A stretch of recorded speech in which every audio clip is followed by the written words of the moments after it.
Chapter 1. The Stopped Clock. St. Mary Mead in early spring possessed a particular tranquillity that Miss Jane Marple had always treasured. The cherry blossoms along the vicarage lane had begun to unfurl their delicate petals, and the morning air carried the sweet promise of warmer days. It was precisely this serenity that made the news of Reverend Clement's death all the more shocking when it rippled through the village. Miss Marple had been pruning her roses when her faithful maid Cherry burst into the garden, her young face flushed with exertion and distress. "Oh, Miss Marple, such terrible news! The vicar, he's been found dead in his study." Miss Marple straightened slowly, one gloved hand pressed against the small of her back. At her age, sudden movements were inadvisable, particularly when one had been bent over garden beds for the better part of an hour. "Dead, Reverend Clement? But I saw him only yesterday at the church committee meeting. He seemed in perfect health. Dr. Haydock says it was his heart, miss. Mrs. Price from the post office told me when I went to collect your letters. The vicar's housekeeper found him this morning, sitting at his desk, as if he'd simply fallen asleep." Miss Marple removed her gardening gloves and placed them carefully on the wrought iron table beside her shears. "Poor Mrs. Wilson must be quite distraught. The Reverend was always most considerate of his staff. The whole village is talking of nothing else, miss. They say he must have passed late yesterday afternoon. His pocket watch was stopped at 3:45. A curious expression flickered across Miss Marple's face.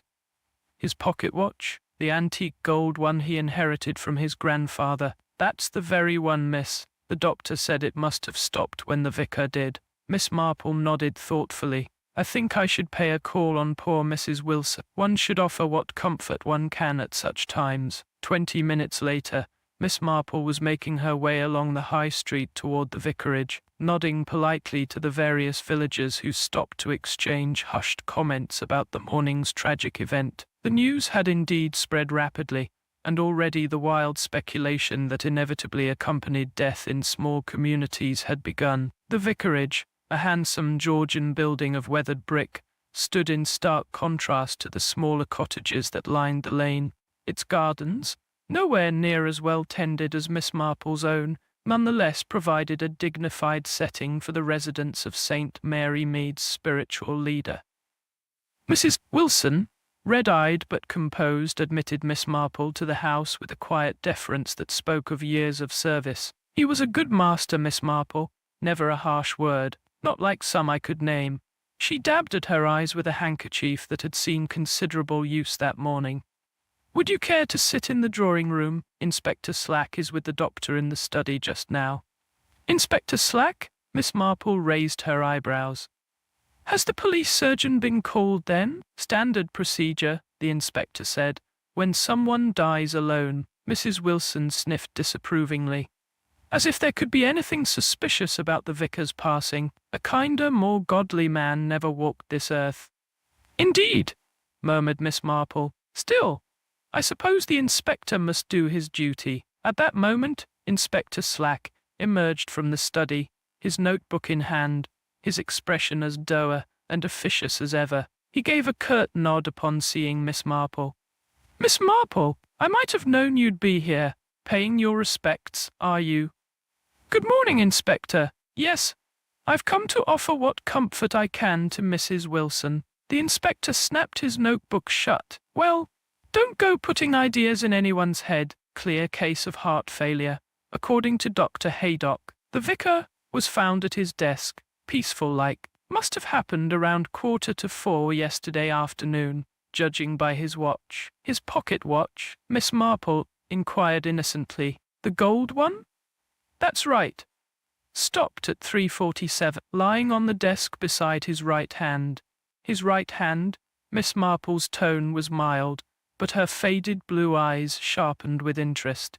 "That's what I said," Slack replied impatiently. "Now, if you'll excuse me, I've got paperwork to complete. Natural causes or not, there's procedures to follow." As the inspector strode from the vicarage, Miss Marple turned to Mrs. Wilson. "I wonder, might I see the Reverend to say a private farewell? We served on so many church committees together over the years." Mrs. Wilson hesitated. Well, I suppose that would be all right. Haydock is still with him. The study was exactly as Miss Marple remembered it from her many meetings with the vicar, walls lined with theological texts, the scent of pipe tobacco lingering in the air, papers neatly arranged on the broad oak desk. The only jarring note was the still figure seated in the leather chair, head tilted slightly as if in contemplation. Haydock, a tall, spare man with a gentle manner, looked up from his examination. Ah, Miss Marple. Come to pay your respects? Yes, doctor. It's such a shock. He seemed in perfect health yesterday, at the parish council meeting. Heart trouble can be like that, I'm afraid. Silent until the final moment, the doctor sighed. According to all evidence, it was quick and painless. A blessing, really.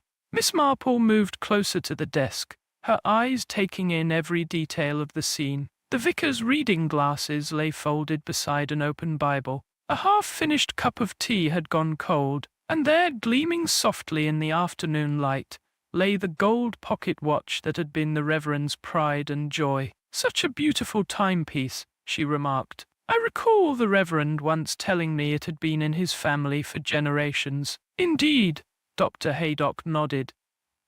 Stopped at the moment of death, it seems. 3:47 yesterday afternoon. Miss Marple leaned forward slightly, examining the watch without touching it, curious that it should be lying there by his right hand. Is it? The doctor looked puzzled.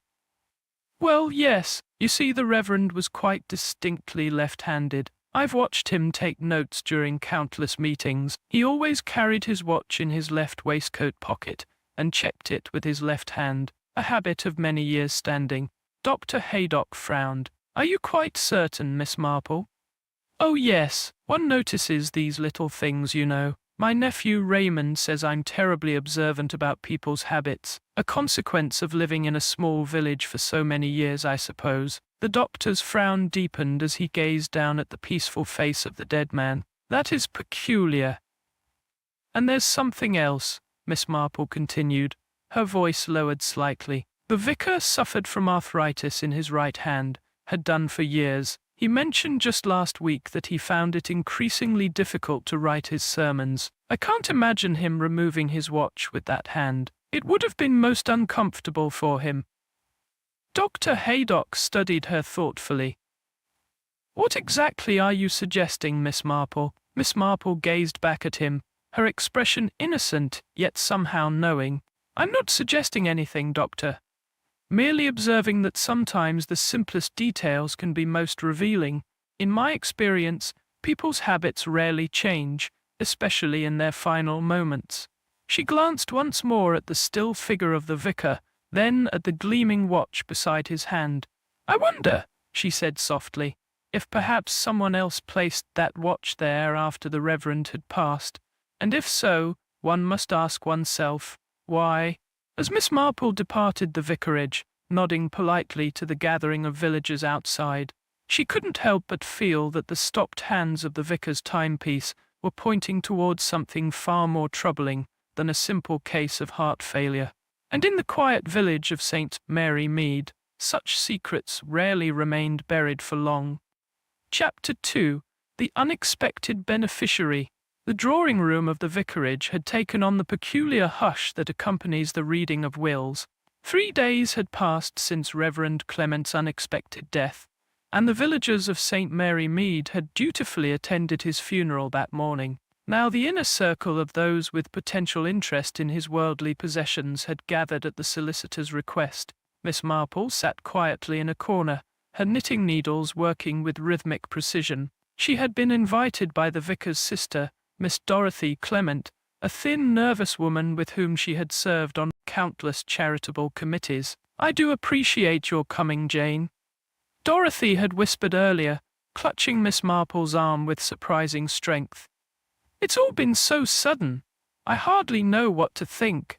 Mr. Benson, the solicitor from Much Benham, cleared his throat importantly, an elderly man with pince-nez and a manner as dry as the documents he handled. He had served the Clement family for decades. Now that we are all assembled, he began, glancing around the room, "I shall proceed with the reading of the late Reverend Clement's last will and testament." Miss Marple's observant gaze travelled around the gathered mourners. Dorothy Clement sat rigidly upright, her black-gloved hands clasped tightly in her lap. Beside her was the vicar's nephew, Timothy Clement, a young man with a restless manner and what Miss Marple had always thought of as city clothes, too fashionable by half for St. Mary Mead. His recent arrival from London had caused something of a stir in the village, particularly as he had been estranged from his uncle for some years. On a separate settee sat Colonel Prothero's son, James, his military bearing evident even in repose.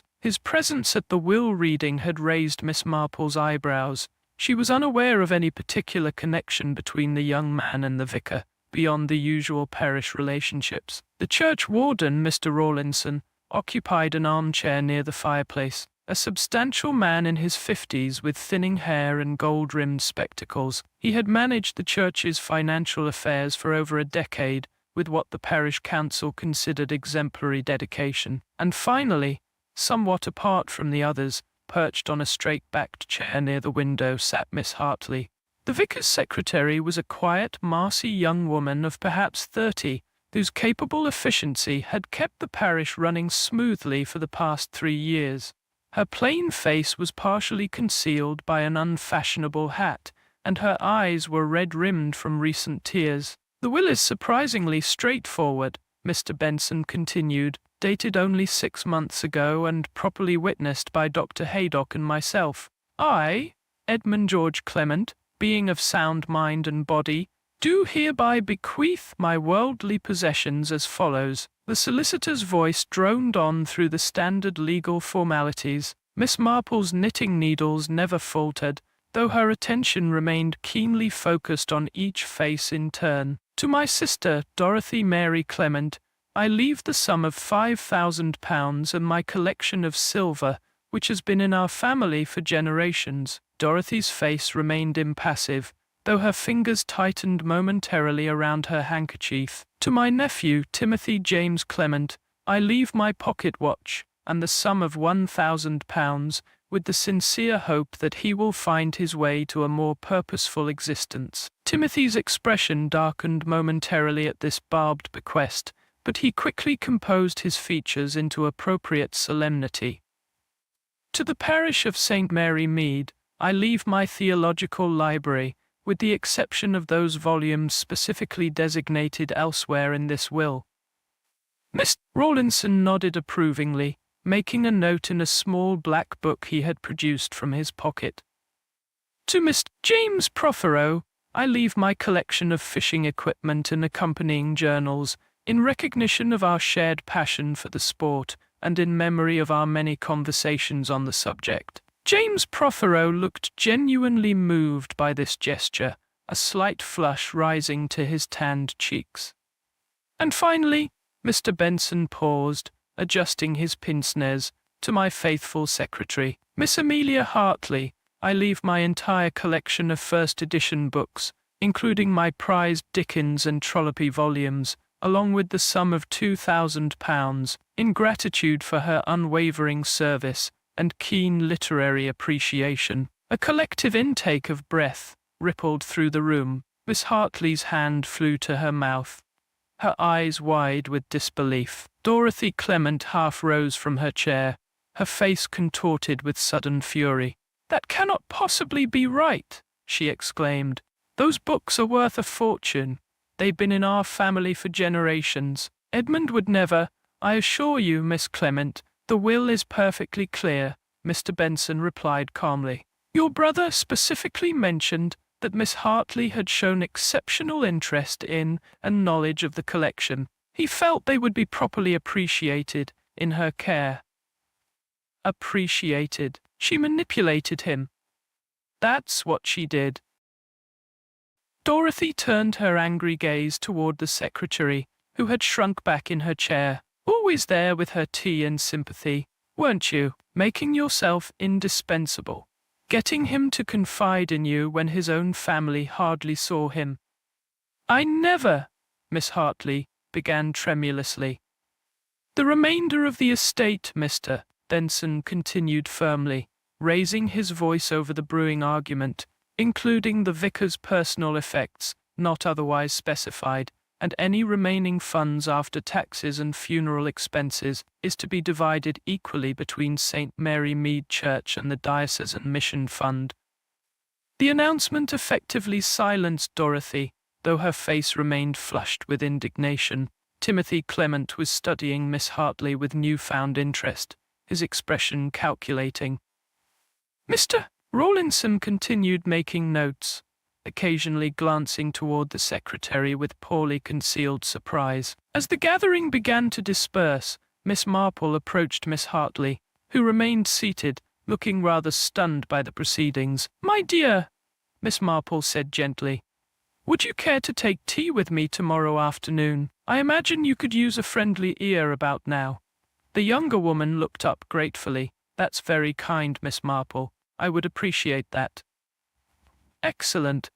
3 o'clock at my cottage, then." As Miss Marple turned to leave, she noticed Timothy Clement engaged in what appeared to be an intense conversation with James Prothero in the hallway. Their voices were too low to distinguish words, but their body language suggested disagreement of some kind. Timothy's hands gesticulated sharply, while James stood with arms folded, his military posture unyielding. Outside the vicarage, Miss Marple found herself walking alongside Mr. Rawlinson. The church warden appeared troubled, repeatedly removing and polishing his spectacles, a habit Miss Marple had observed in moments of stress.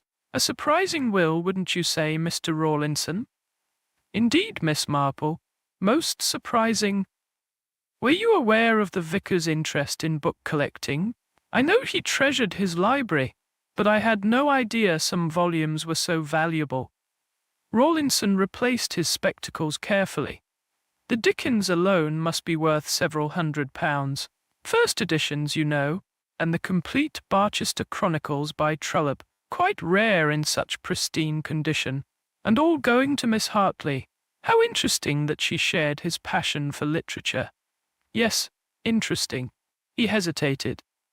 "Miss Marple, did you happen to notice anything unusual about the vicar in the days before his death?" "Unusual? In what way?"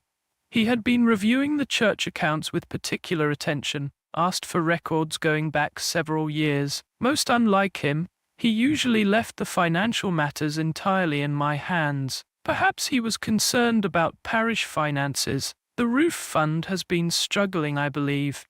"Perhaps." Rawlinson frowned. He also spent considerable time in the parish archives, though he wouldn't say why. Old records, birth and death, registers from decades ago. Miss Hartley was helping him. Research for a sermon, he claimed, but it seemed different somehow. They had reached the gate where their paths would diverge. Miss Marple paused, her keen eyes studying the church warden's troubled face. "Mr. Rawlinson, do you believe the vicar's death was entirely natural?" The question hung in the air between them. Rawlinson's hand tightened on the gate latch. "I wouldn't presume to question Dr. Haydock's diagnosis," he said carefully. "Why do you ask?" "Oh, just an old woman's fancy," Miss Marple replied lightly. "But I've always found that when things don't quite fit together properly, like the vicar's watch being in his right pocket when he was left-handed, there's usually something worth investigating." Rawlinson stared at her. "His watch? I didn't know. Such a small detail, really. Probably nothing at all. Good day, Mr. Rawlinson." As Miss Marple made her way home, her thoughts were not on her knitting pattern, but on the curious threads that seemed to be emerging from what the police had dismissed as a simple case of heart failure. The valuable books bequeathed to a secretary, the vicar's sudden interest in old parish records, Timothy Clement's unexpected return after years of estrangement, and the oddly placed pocket watch, separate threads that might, with careful examination, reveal a pattern far more complex than it initially appeared. Chapter 3. The Watchmaker's Testimony. Morning mist clung to the ancient tombstones as Miss Marple made her way through St. Mary Mead's churchyard. The old Saxon church stood sentinel, its weathered stone witness to centuries of village secrets. Miss Marple paused briefly at the freshly turned earth that marked Reverend Clement's final resting place. The soil was still dark and raw, adorned with flowers that had yet to wilt, chrysanthemums from the Women's Institute, roses from the choir, and a small, unpretentious bunch of forget-me-nots that Miss Marple knew had been placed by Miss Hartley. The church clock struck 9 as she emerged from the grounds onto the high street, where shops were just beginning to open. Among these was the modest establishment of Giles and Son, clockmakers and jewellers, situated between the baker's and the haberdashery. The bell above the door announced her entrance with a melodious chime. Giles, a slight man with wispy white hair and perpetually ink-stained fingers, looked up from his workbench. Magnifying glasses perched upon his forehead gave him a somewhat owlish appearance, an impression reinforced by his habit of blinking rapidly when addressed. "Miss Marple, good morning to you. What brings you to my humble establishment today? Not your grandfather's mantel clock again, I hope." "No, Mr. Giles. That's keeping perfect time thanks to your expertise," Miss Marple replied with a gentle smile. "I've come on a rather different matter. It concerns the late Reverend Clement's pocket watch." The watchmaker's hand stilled above the disassembled mechanism he had been examining. "Ah, a terrible business, the vicar's passing. A fine gentleman, always so particular about his timepieces. Indeed, I understand you maintained his watch for him?" "That I did, Miss Marple. That beautiful gold half-hunter had been in the Clement family for generations. Georgian craftsmanship at its finest.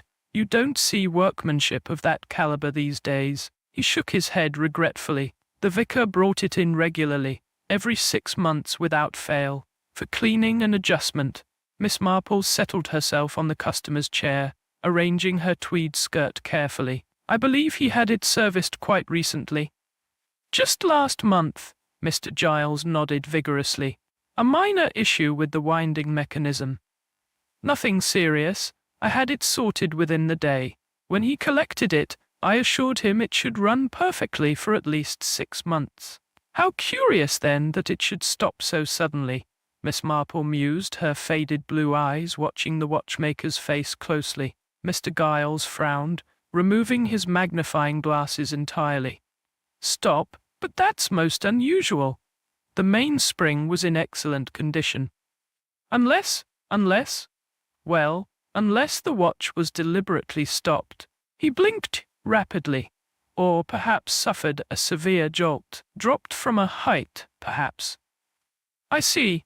Miss Marple's fingers tapped thoughtfully on her handbag. "When the vicar came to collect his watch, did he seem his usual self?" The watchmaker considered this. "In most respects, yes, though now that you mention it, he did seem somewhat preoccupied, less inclined to chat about the parish affairs than was his custom." "Did he happen to mention what was troubling him?" "Not in so many words."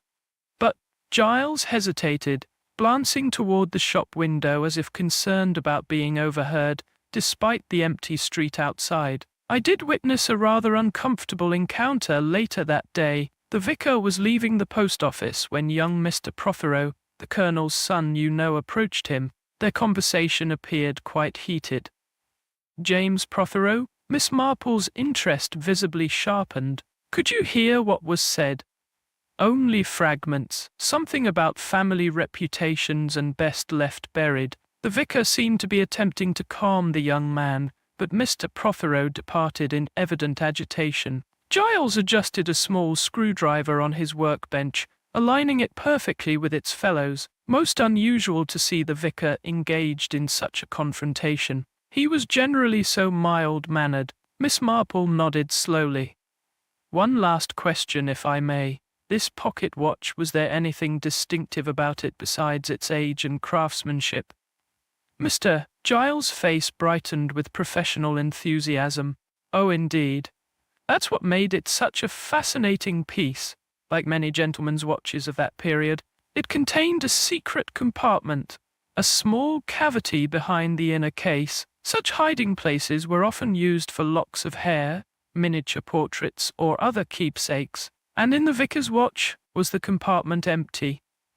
Not at all. It contained a small brass key of unusual design, quite old by the look of it, when I asked about it.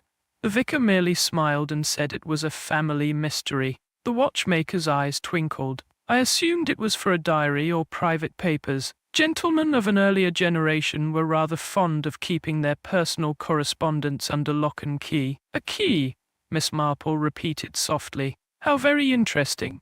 As she took her leave of Mr. Giles, Miss Marple's thoughts whirled with new possibilities. The confrontation between the vicar and James Prothero, coupled with the mysterious key, added intriguing dimensions to what was becoming an increasingly complex puzzle. Her path back through the village took her past the vicarage, where she observed Timothy Clement emerging in apparent haste. His expression was tense, his movements furtive as he glanced up and down the lane before striding rapidly away. Seized by a sudden impulse, Miss Marple altered her course to intercept him. "Good morning, Mr. Clement.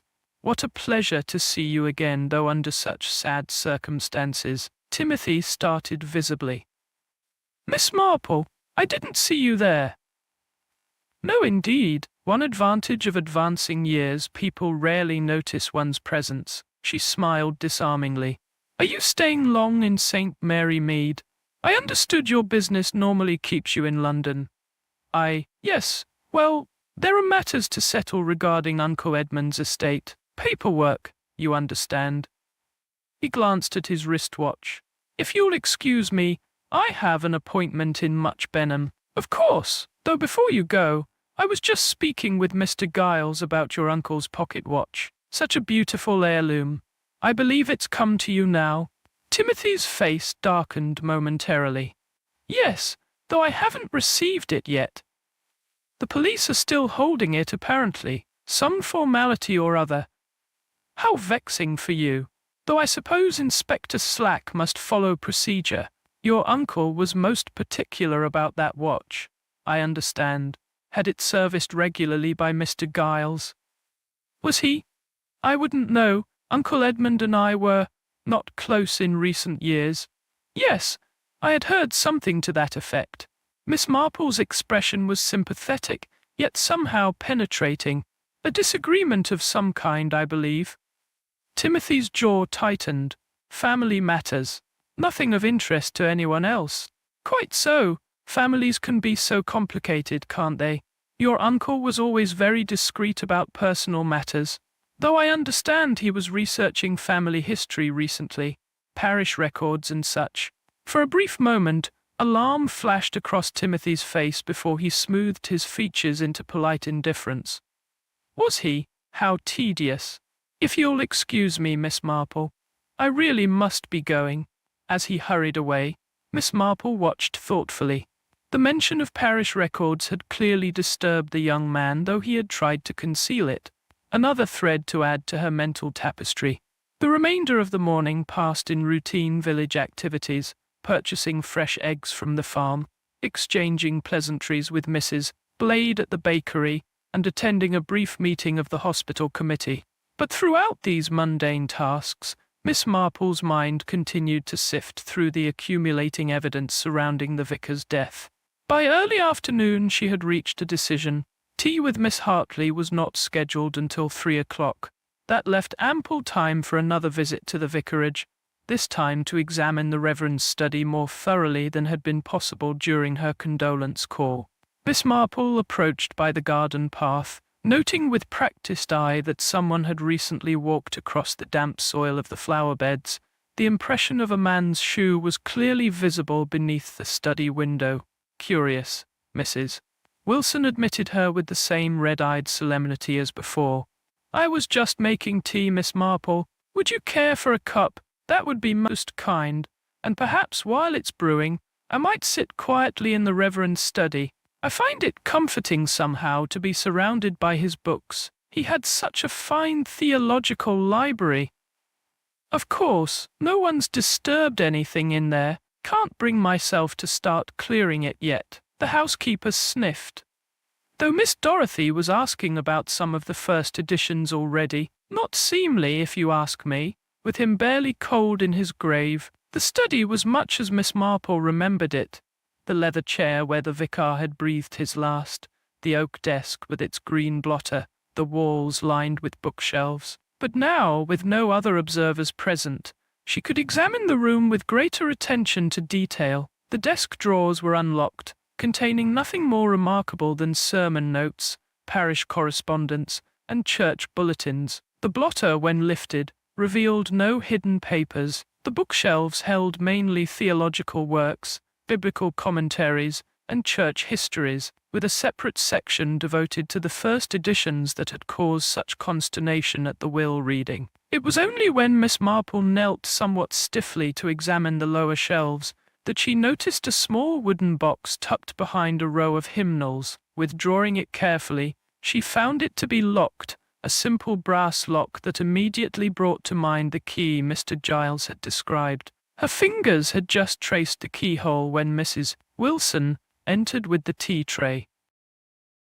Miss Marple smoothly returned the box to its hiding place. "Here we are, Miss Marple. I've brought some of my seed cake as well. The vicar was always partial to it." "How thoughtful, Mrs. Wilson. Tell me, did the vicar often receive visitors in the days before his death?" "Not more than usual. The regular parish business, you know, though young Mr. Prothero did come by one afternoon. Left in quite a state, he did." "Indeed? Did you happen to overhear their conversation?" Mrs. Wilson looked slightly uncomfortable. "I wouldn't want to speak ill of anyone, Miss Marple." "Of course not, but if there was some disturbance—" "Well, they did raise their voices toward the end. Mr. Prothero was saying something about family matters being private, and the vicar replied that truth had a way of emerging whether one wished it or not." The housekeeper frowned, most unlike the vicar to be involved in any sort of quarrel.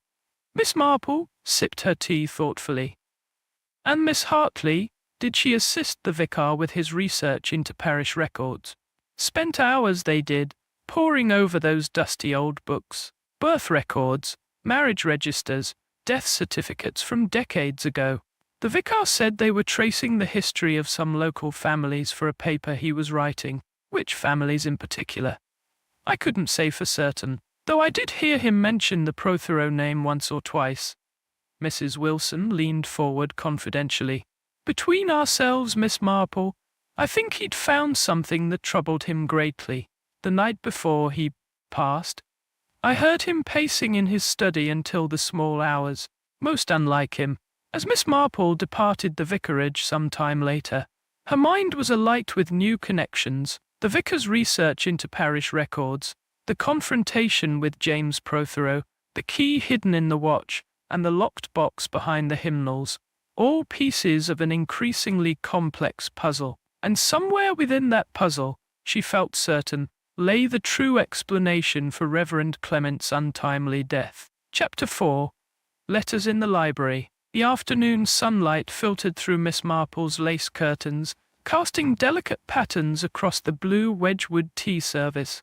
Miss Hartley sat perched on the edge of the chintz-covered armchair, her hands folded tightly in her lap. Despite the warmth of the day, she had not removed her cardigan, a faded brown affair that did nothing to enliven her complexion. "I can't thank you enough for inviting me, Miss Marple," she said softly.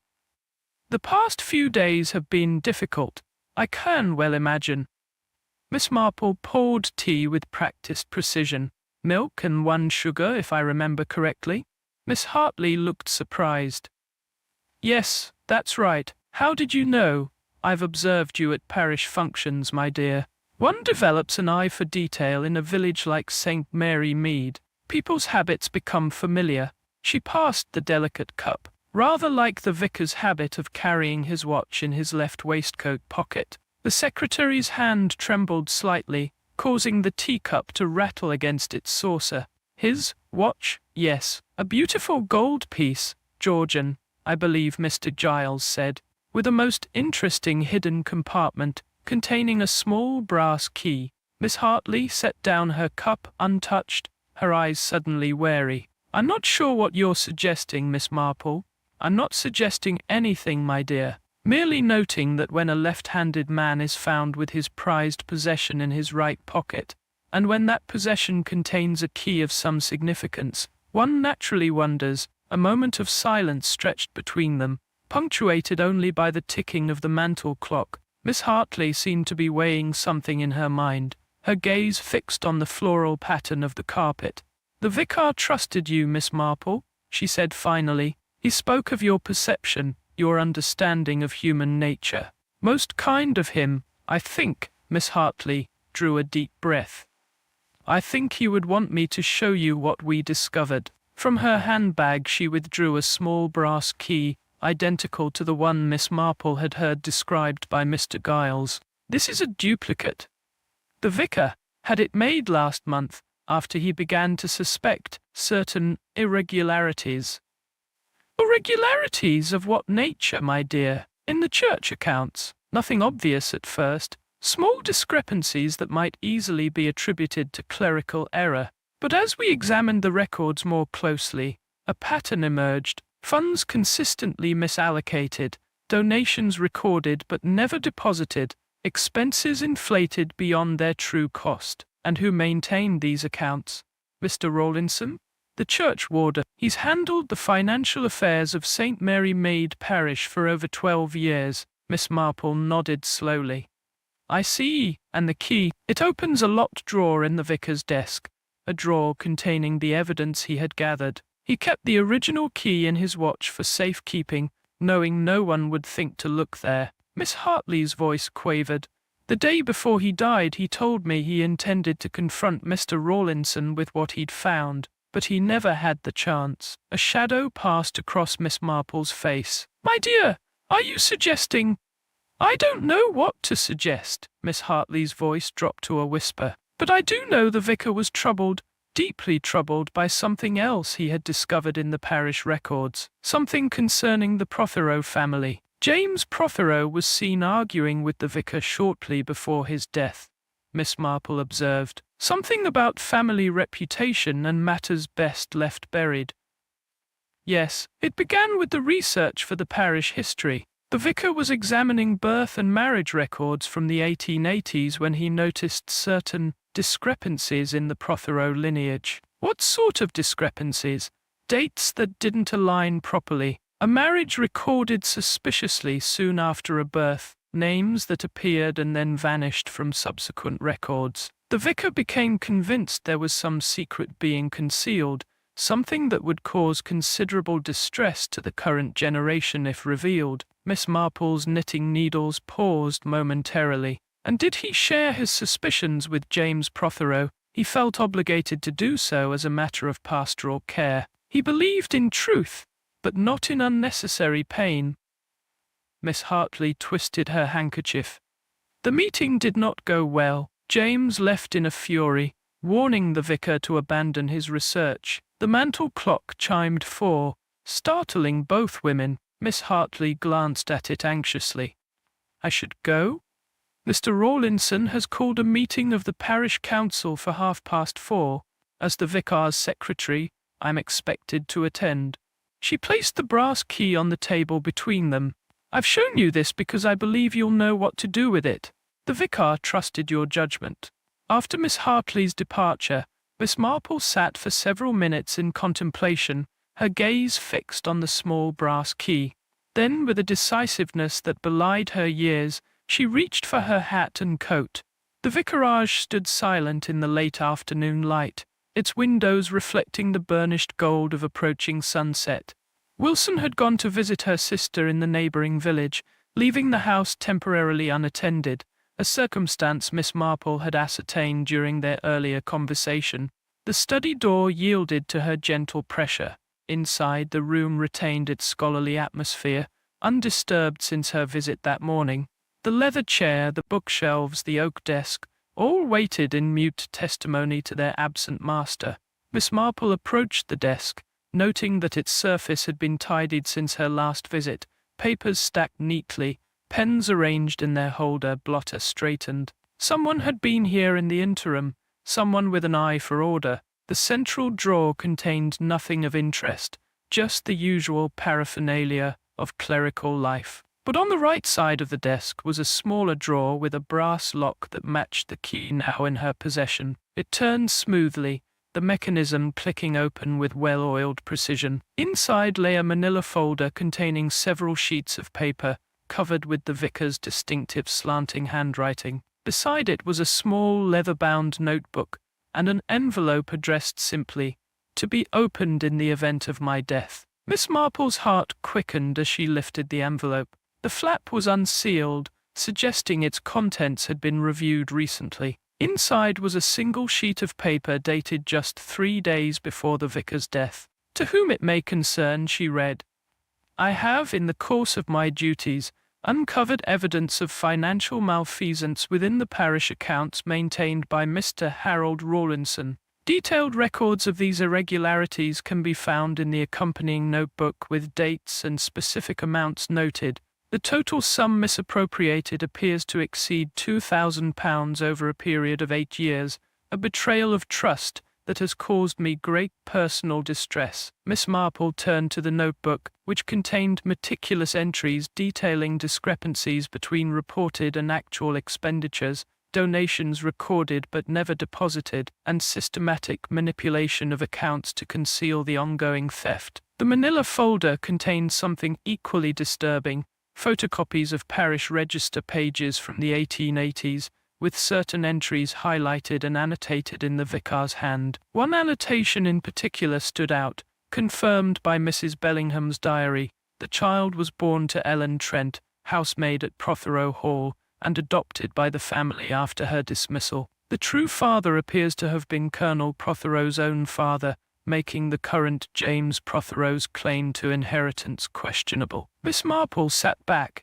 her mind racing with the implications. The vicar had uncovered not one but 2 explosive secrets: financial misconduct by a trusted church official, and a century-old scandal that threatened the Prothero family's position in county society. Either revelation could provide a motive for silencing him. A sudden noise from the hallway startled her, the unmistakable sound of the front door opening. Hastily returning the papers to the drawer, Miss Marple locked it and pocketed the key. She had barely stepped away from the desk when the study door swung open to reveal Mr. Rawlinson. The churchwarden's surprise at finding her there was evident, but he recovered quickly. "Miss Marple, I didn't expect to find anyone here. Mr. Rawlinson, I was just saying a private farewell to the vicar's study. So many parish meetings held here over the years, you know. So many fond memories." She smiled placidly, though her heart was racing. Indeed, his eyes moved past her to the desk, lingering momentarily on the locked drawer. "I was just collecting some papers for this afternoon's parish council meeting. Financial matters, always tedious, but necessary. Of course, I won't keep you from your duties." Miss Marple moved toward the door, her demeanor one of elderly benevolence. Such a responsibility, managing the church finances.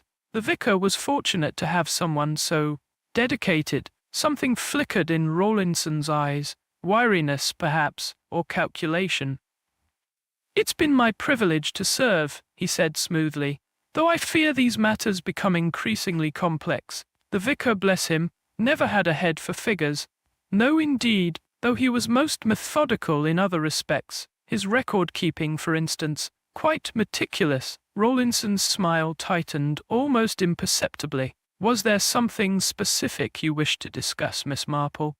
"Not at all. I merely came to sit quietly among his books. There's something so comforting about a well-loved library, don't you think? Each volume holding its own secrets, waiting for the right person to uncover them." As Miss Marple made her unhurried way from the vicarage, she was acutely aware of Rawlinson watching her departure from the study window. The weight of the brass key in her pocket seemed to grow heavier with each step, as did her conviction that Reverend Clement's death had been neither natural nor accidental. Turning onto the high street, she caught sight of an unexpected figure emerging from the post office, Mr. Rawlinson's wife, laden with shopping bags. Miss Marple adjusted her course to intercept her. "Mrs. Rawlinson, how fortuitous.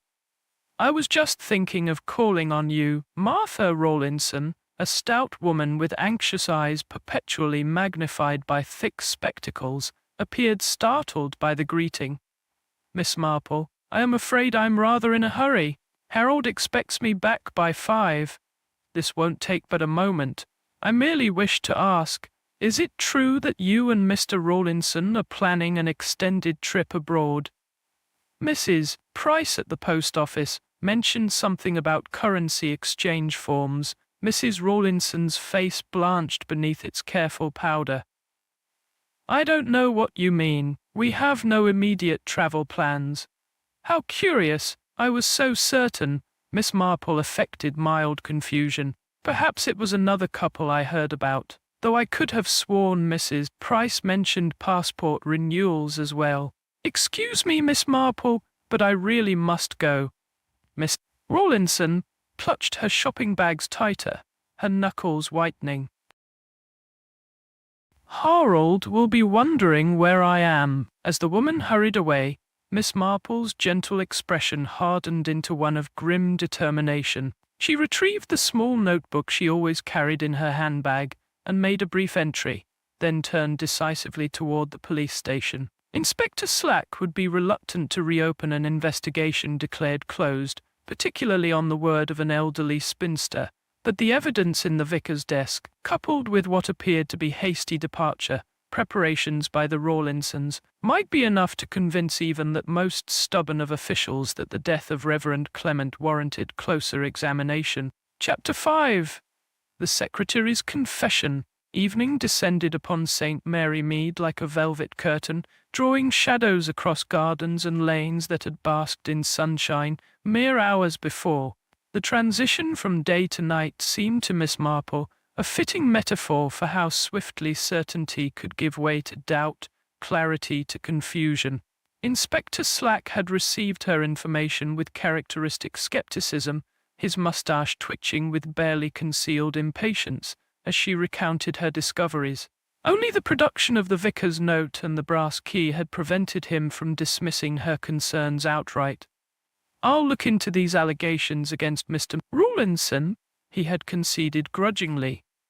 "Financial impropriety is a serious matter, but as for reopening the investigation into the vicar's death, that would require substantial evidence of foul play, Miss Marple, more substantial than a misplaced pocket watch and village gossip." Now, as she sat by her fireplace with a half-finished piece of knitting in her lap, Miss Marple reflected on the tangled threads of the case. The embezzled church funds, the Prothero family secret, the mysterious research in parish records.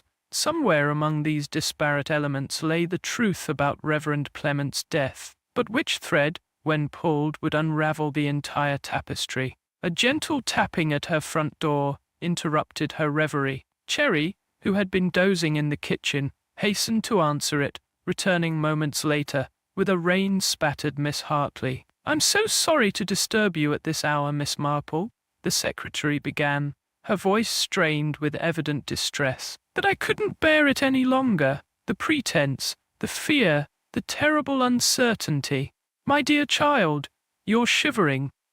Come, sit by the fire. Cherry, would you bring us some hot tea?"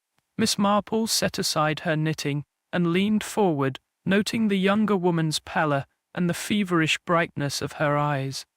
"Something has happened, hasn't it?" Miss Hartley sank into the offered chair, her rain-dampened coat clinging to her slight frame. "Someone broke into the vicarage study tonight. I had returned to collect some personal items, letters I had left in my desk drawer.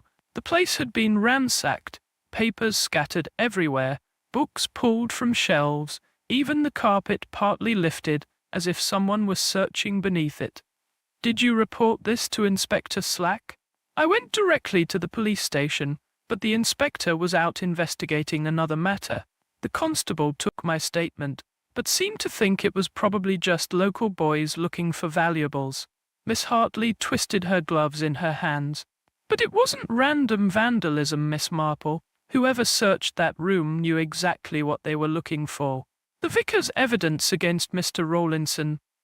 Perhaps, or perhaps." She hesitated, her gaze dropping to her tightly clasped hands. You know something more about the vicar's death, don't you? Miss Marple's voice was gentle but insistent. Something you haven't shared with anyone. I loved him. The words emerged as a whisper, forced from depths of emotion long suppressed.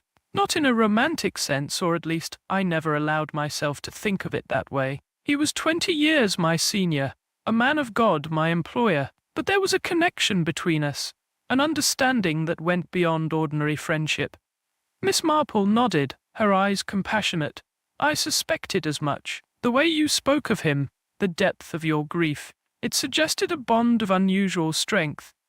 He knew, I think, though we never acknowledged it openly. Perhaps that's why he left me his books.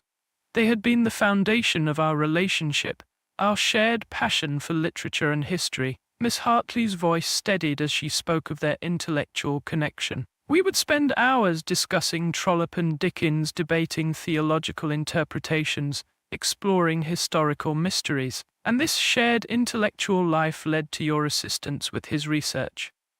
Yes, at first it was purely academic, the parish history, documenting the lineage of prominent local families. But then we discovered the irregularities in the Prothero records. She leaned forward earnestly. You must understand, Miss Marple, the vicar never intended to cause pain or scandal. He believed that truth, however uncomfortable, was preferable to perpetuating falsehood. The truth regarding James Prothero's ancestry. Miss Hartley nodded. The child born to the housemaid, Ellen Trent, was not formally adopted, as the family claimed. He was the illegitimate son of the elder Prothero, James's great-grandfather, by a servant girl who was subsequently dismissed and sent away with a small settlement. The child was raised as the son of the Prothero heir and his wife, who had been unable to conceive, a convenient arrangement for all concerned, except that it created a false line of inheritance that continues to this day, and Reverend Clement shared this discovery with James Prothero. He felt morally obligated to do so. The deception did not invalidate James's legal position. Too much time had passed for that, but it did mean that his blood connection to the Prothero legacy was not what he had always believed. Miss Hartley's expression darkened. James was furious. He accused the vicar of meddling in matters that didn't concern him, of threatening to destroy his family's standing in the community. He stormed out, warning that if the vicar spoke a word of this to anyone else, he would regret it bitterly. The rain pattered against the windows, punctuating the silence that followed this revelation. Miss Marple's mind was working rapidly, assembling the pieces of this increasingly complex puzzle. And yet, despite this threat, the vicar continued his research. He was troubled by the confrontation, but determined to document the truth, not for public exposure, but for historical accuracy. Miss Hartley's voice faltered. The day before he died, he told me he had made a decision. He would record the facts in a sealed document to be placed in the parish archives, not to be opened for 50 years. By then, he reasoned, all parties directly involved would have passed on, and the revelation would be of historical interest only. A sensible compromise, Miss Marple observed, but one that apparently came too late. The morning of his death, he asked me to prepare the special archival paper and binding materials. He seemed preoccupied but resolute. A tear slipped down Miss Hartley's cheek. That was the last time I saw him alive. Miss Marple reached over to pat the younger woman's hand. My dear, I must ask you something difficult. Where were you during the afternoon the vicar died? Miss Hartley stiffened slightly, but met the elderly woman's gaze directly. I was cataloguing books at the parish library until 5 o'clock. Mrs. Clement, the vicar's sister, was there as well, sorting donations for the church jumble sale. She can confirm my presence. I see. And after that, I returned to my cottage and spent the evening alone reading. She smiled faintly. Not a very good alibi, I'm afraid. Few of us who live alone have reliable alibis for our evenings, Miss Marple replied mildly. One more question, if I may. The brass key that opens the vicar's desk drawer, you said he had a duplicate made. Why? For safekeeping. He kept the original in his watch and gave the copy to me, with instructions to use it only if something happened to him. Miss Hartley's expression became troubled. Miss Marple, do you believe the vicar was murdered because of what he discovered? Before Miss Marple could respond, a sharp knock sounded at the front door, more authoritative than Miss Hartley's tentative tapping had been. Cherry appeared in the doorway, her young face anxious. "It's Inspector Slack, miss. He says it's urgent." The inspector entered without waiting for an invitation, his bulky form filling the small sitting room. Water dripped from his hat onto the carpet as he surveyed the two women with narrowed eyes. "Miss Hartley, I've been looking for you. Your neighbors said you left your cottage in some distress earlier this evening." "I came to consult Miss Marple about the break-in at the vicarage," she replied, her voice steadier than her trembling hands would suggest. "Indeed?" The inspector's tone was dry. "Well, I have news that may interest you both." Mr. Harold Rawlinson was apprehended, attempting to board the evening train to Southampton, carrying a considerable sum in cash and bearing a passport with a fresh visa for Argentina. His wife was waiting in a taxi with their luggage. Miss Marple's eyebrows rose. "Argentina has no extradition treaty with Britain, I believe." "Precisely." When confronted with the evidence found in the vicar's desk, Rawlinson broke down rather spectacularly. Confessed to embezzling church funds for years. Apparently he'd developed a taste for gambling that his income couldn't support. The inspector tugged at his moustache, a habit Miss Marple had observed when he was reluctantly impressed. "Your information proved most valuable, Miss Marple." "And the matter of the vicar's death?" she prompted. "Rawlinson denies any involvement, claims it was simply convenient timing. Says the vicar confronted him with evidence of the embezzlement the day before he died, but offered him a chance to make restitution privately, without criminal charges. They arranged to meet the following afternoon to discuss terms." "The afternoon the vicar died," Miss Hartley whispered. "According to Rawlinson, when he arrived at 4 o'clock, he found the vicar already dead at his desk. Panicked, thinking he'd be suspected due to their financial dispute, he arranged things to suggest the death had occurred later, after his visit, by deliberately stopping the vicar's watch at 3:47 and placing it where it would be noticed. In the right pocket, instead of the left," Miss Marple murmured. "Exactly. He claims he had no knowledge of the vicar's left-handedness, merely placed the watch where it seemed natural to him." The inspector frowned. A convenient story, but possible. Dr. Haydock's initial examination was consistent with death by heart failure, though the time was estimated rather broadly, between 2 and 5 in the afternoon. Miss Hartley leaned forward anxiously. "Do you believe him, Inspector?" "I'm not paid to believe, Miss Hartley, but to investigate, and my investigation has now expanded to include the possibility that the vicar's death was not due to natural causes." He turned to Miss Marple. "Which brings me to another matter. The break-in at the vicarage this evening. Nothing appears to have been stolen, but the study was thoroughly searched. Would either of you have any idea what the intruder might have been looking for?" Miss Marple and Miss Hartley exchanged glances. It was the secretary who spoke first. "The parish records," she said quietly. "The evidence concerning the Prothero family." As Miss Hartley recounted the details of the vicar's historical research and James Prothero's angry reaction, the inspector's expression grew increasingly grave. The steady drumming of rain against the windows provided a somber backdrop to her narrative of century-old secrets and present-day threats. "Two separate motives," Miss Marple observed when Miss Hartley had finished. "Financial exposure and family scandal either might drive someone to desperate measures." "Indeed," the inspector closed his notebook with a decisive snap. "I think it's time I had a conversation with Mr. James Prothero about his movements on the afternoon of the vicar's death." He glanced at Miss Hartley. "And I'd advise you to be careful, miss. If there is a killer in St. Mary Mead, and if that person believes you share the vicar's knowledge, you could be in considerable danger." After the inspector's departure, the two women sat in silence, watching the flames dance in the fireplace. The house creaked and settled around them, the familiar noises of an old cottage that had weathered countless storms. "You should stay here tonight," Miss Marple said finally. "The guest room is always prepared, and I would feel better knowing you were safe. Tomorrow we can consider what further steps might be necessary." As Miss Hartley retired to the offered room, Miss Marple remained by the fire, her knitting abandoned in her lap.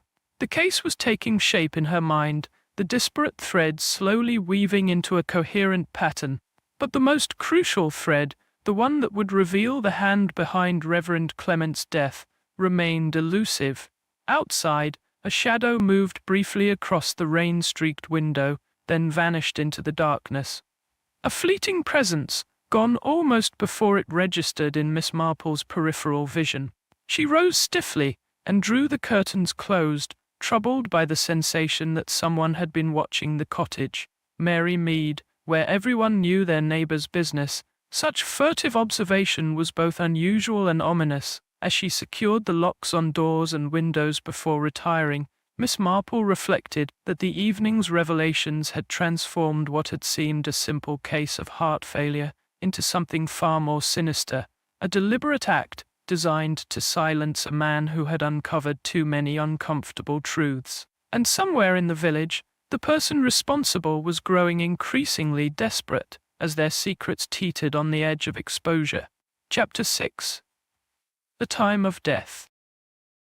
Dawn arrived in St. Mary Mead with a pearlescent light that transformed the rain-washed village into something almost ethereal.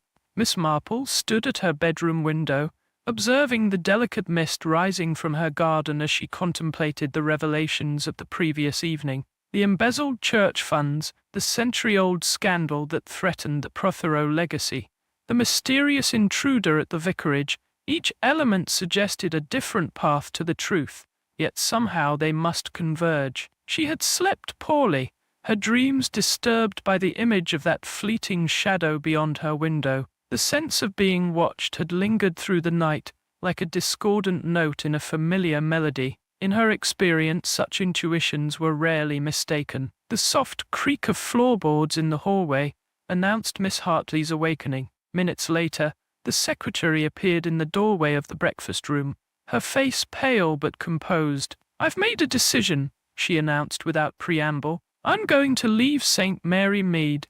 There's nothing for me here now that the vicar is gone. And these revelations have made staying impossible."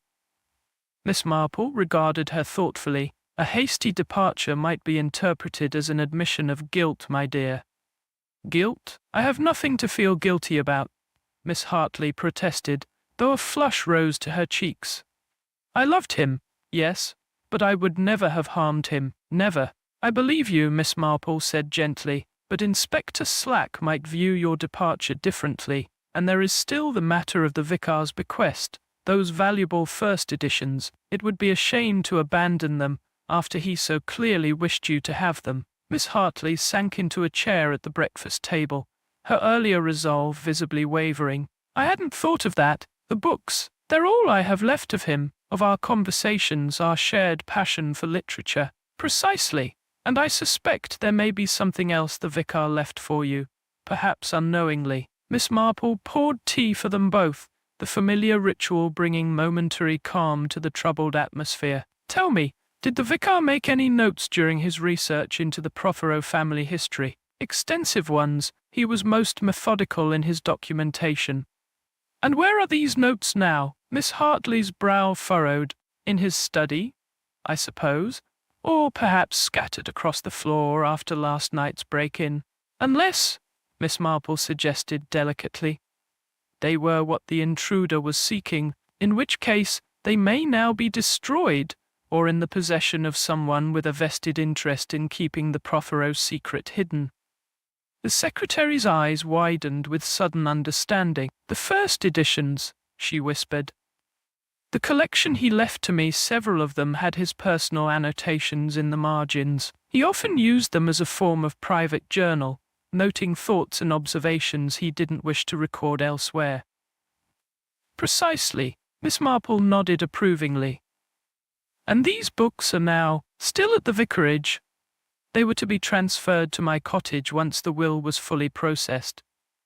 Miss Hartley set down her teacup with a decisive click. We must examine them immediately. The morning mist had begun to lift as the two women made their way to the vicarage. The village was stirring to life, blinds being raised, shopkeepers unlocking their doors, the milkman completing his rounds. Yet beneath this veneer of normalcy, there was a subtle tension, an awareness that something had fundamentally shifted in the peaceful community. They found Mrs. Wilson in the kitchen, her eyes red-rimmed, but her movements brisk as she prepared a tray of tea and toast. Inspector Slack is in the study with Timothy Clement, she informed them, her tone disapproving. Been there since 6:30, going through the poor vicar's papers again, as if he hasn't suffered enough indignity. Mr. Timothy is here? Miss Marple inquired mildly. I understood he was staying at the Blue Boar. Came rushing over at first light. He did. Said he had information for the inspector. Mrs. Wilson sniffed. Always thought there was something not quite right about that young man. Too smooth by half. Miss Marple and Miss Hartley exchanged glances. Their shared suspicion unspoken but understood. As they approached the study, raised voices could be heard through the partially open door. I've told you everything I know, Timothy Clement was saying, his tone defensive. Yes, I argued with my uncle about money. Yes, I was in debt. But I certainly didn't kill him. Yet you were seen leaving the vicarage at approximately 3:30 on the afternoon of his death, Inspector Slack countered. A time you previously claimed to have spent at the solicitor's office in Much Benham, a claim Mr. Benson categorically denies. I misspoke. I was confused about the timing. The shock of my uncle's death was considerably less shocking to you than to others, given that you were the one who discovered his body and conveniently adjusted his watch to suggest a later time of death. There was a moment of stunned silence before Timothy replied, his voice now shaking with either fear or anger. That's preposterous. Who told you such a thing? Your uncle's pocket watch contained fingerprints, Mr. Clement. Yours, quite distinctly, on both the case and the winding mechanism. Miss Marple cleared her throat delicately, stepping into the doorway. I believe I may be able to shed some light on this matter, Inspector. All eyes turned to her. Inspector Slack's impatient, Timothy Clement's alarmed, and a third pair belonging to James Prothero, who sat quietly in the corner, his military bearing somewhat diminished by evident exhaustion. Miss Marple, the inspector acknowledged with barely concealed irritation. This is an official police inquiry. Indeed, and in the spirit of assisting your inquiry, I should like to propose a small demonstration. She turned to Miss Hartley. My dear, would you be so kind as to fetch the vicar's collection of first editions? I believe they may prove most enlightening. While Miss Hartley went to locate the books, Miss Marple surveyed the assembled company with the deceptively mild gaze that had so often perceived what others overlooked. Timothy Clement sat stiffly in his uncle's chair, his fashionable attire incongruous with his haggard expression. James Prothero maintained his distance, positioned near the window, as if contemplating escape. The inspector stood by the desk, his notebook at the ready. I have been considering the matter of time, Miss Marple began conversationally. In particular, the significance of the stopped watch. We know it was deliberately set to show 3:47. But the question remains by whom and why that specific time. Rawlinson has already confessed to tampering with the watch, Inspector Slack pointed out impatiently. Yes, but Mr. Rawlinson claims to have found the vicar already dead when he arrived at 4 o'clock. If that is true, then the vicar must have died sometime before 4. But how much before? That, Inspector, is where the first editions become relevant. Miss Hartley returned, carrying a stack of leather-bound volumes which she placed carefully on the desk. These are the most frequently annotated, she explained, opening the topmost book, a first edition of Trollope's Barchester Towers. Within its margins were neat pencil notations in the vicar's distinctive hand. The vicar used these books as a form of diary, Miss Marple explained, turning the pages until she found what she sought. Ah, yes, here. dated the day before his death. 2C arrived unexpectedly, demanding money. Claims gambling debts must be paid or severe consequences will follow. Suggested church funds as temporary solution. Horrified by the suggestion, Timothy Clement half rose from his chair, his face flushed. That's taken out of context. I never suggested stealing from the church. Yet you did visit your uncle to request financial assistance, Miss Marple pressed. And you were aware that he had uncovered Mr. Rawlinson's embezzlement. I didn't know the details, only that there were irregularities in the accounts that troubled him. Timothy sank back into his chair, visibly deflating. Yes, I needed money. I've made some unwise investments, but I would never have harmed my uncle. Miss Marple turned to another book. This one, a Dickens first edition. The vicar made additional notes on the morning of his death, meeting with J.P. most distressing. His anger at family revelations exceeded all reasonable bounds. Threatened exposure would be met with resistance by any means necessary. James Prothero's face remained impassive, though his knuckles whitened where they gripped the windowsill. The vicar was meddling in matters that didn't concern him, he said stiffly. Family history should remain private, even when built upon deception. Miss Marple inquired gently. The truth about your great-grandfather's parentage would not have affected your legal inheritance, merely the perception of your bloodline. The Prothero name has stood for honor and breeding for generations. To have that questioned, to become the subject of village gossip and country house whispers, it would have been intolerable enough to silence the vicar permanently. Before James could respond, Miss Marple opened a third volume, a first edition of Austen's Emma that had clearly been well loved. The vicar's final entry, written, I believe, shortly before his death, have resolved the matter of J.P.'s family history, will place documentation in sealed archive, not to be opened for 50 years.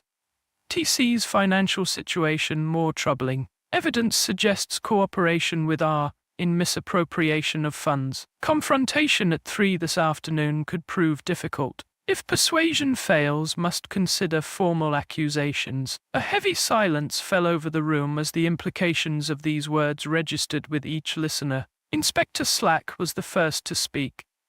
3 o'clock, not 4, and suggesting complicity between Timothy Clement and Rawlinson. Precisely, Miss Marple nodded. The vicar had discovered not only Mr. Rawlinson's embezzlement, but also his nephew's involvement in it. Timothy had accumulated gambling debts far beyond his means. Mr. Rawlinson had been systematically defrauding the church for years. Together they had established an arrangement, Timothy's silence in exchange for a share of the misappropriated funds. Timothy Clement leapt to his feet, his composure finally shattering. You can't prove any of this. It's all speculation based on cryptic notes in old books. On the contrary, Inspector Slack interjected. Mrs. Rawlinson has been most forthcoming since her husband's arrest. She confirms regular payments to you over the past year, Mr. Clement. Quite substantial payments. The vicar confronted you both that afternoon, Miss Marple continued quietly. First you, Timothy, at 3 o'clock. The meeting became heated. In a moment of panic, fearing exposure and disgrace, you struck your uncle, perhaps not intending to kill him, but with fatal consequences nonetheless. Then, realizing what you had done, you arranged the scene to suggest natural causes and reset his watch to a later time. Why would I change the time? Timothy demanded, though his voice had lost its earlier confidence. To implicate Mr. Rawlinson, of course. You knew he was scheduled to meet the vicar at 4. By setting the watch to 3:47, you created the impression that the vicar died shortly before Rawlinson's arrival, making him the obvious suspect. But you made a crucial mistake. The left-handed watch placement, Inspector Slack murmured. Exactly. The vicar habitually carried his watch in his left waistcoat pocket, but you placed it by his right hand. A small detail, but revealing. Miss Marple's eyes were sorrowful as she regarded the young man who now stood pale and trembling. What you didn't anticipate was that Mr. Rawlinson, upon finding the vicar dead, would make the same assumption about the timing and would further adjust the scene to protect himself, inadvertently complicating your plan. Timothy Clement seemed to crumple inward, all pretense of innocence abandoned. "It was an accident," he whispered. "I just pushed him.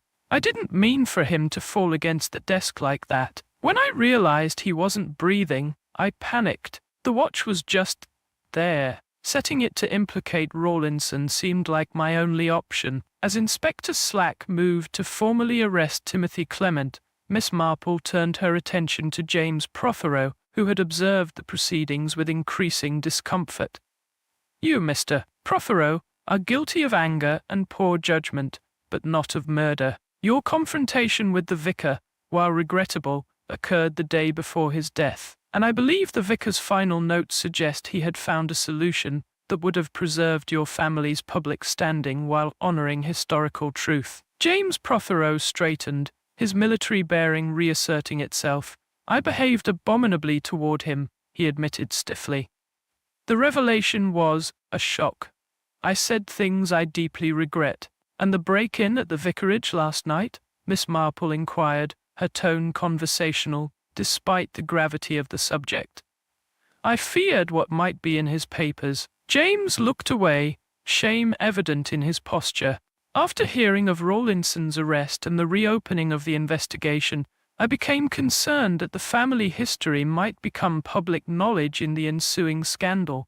I searched for any documentation, but found nothing conclusive. Because the vicar had already secured that information where it would remain private for 50 years, Miss Marple concluded gently. His final act was one of compassion, Mr. Prothero. Perhaps you might honor his memory by showing similar compassion toward yourself and the truth of your heritage. Later that evening, as Miss Marple and Miss Hartley sat by the fire in the small cottage on the edge of the village, a sense of melancholy permeated their conversation, despite the satisfaction of resolution. "I still can't quite believe it," Miss Hartley said softly. "Timothy seemed so normal, so ordinary. To think he could strike down his own uncle over money. The most dangerous emotions, my dear, are often the most commonplace: greed, fear, pride. Timothy feared exposure and financial ruin. His pride couldn't bear the thought of public disgrace. In the moment when those fears collided with the vicar's unflinching integrity,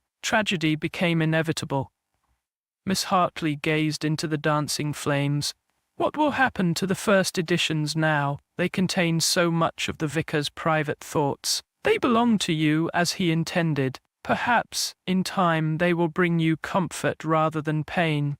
A connection to the man you admired and the mind you cherished." Miss Marple's knitting needles clicked softly, a rhythm as familiar and reassuring as the village itself. "As for the Prothero family secret, I believe the vicar's wish for 50 years of silence should be respected. Some truths, while important to acknowledge, need not be trumpeted from the rooftops." Outside, darkness had settled fully over St. Mary Mead. The rain had ceased, leaving behind a cleansed world that glistened under the emerging stars. Within the village, lights glowed in windows, lives continued, adjusting gradually to the revelations that had shaken their small community. The ancient church stood silhouetted against the night sky, its tower a reminder of permanence amid the shifting fortunes of those who sought shelter in its shadow. The hands of the mantel clock moved steadily forward, marking time with the same precision as the vicar's gold watch, a timepiece that had in its stillness revealed more than anyone could have anticipated. For in St. Mary Mead, as Miss Marple well knew, even the smallest details could illuminate the darkest corners of the human heart.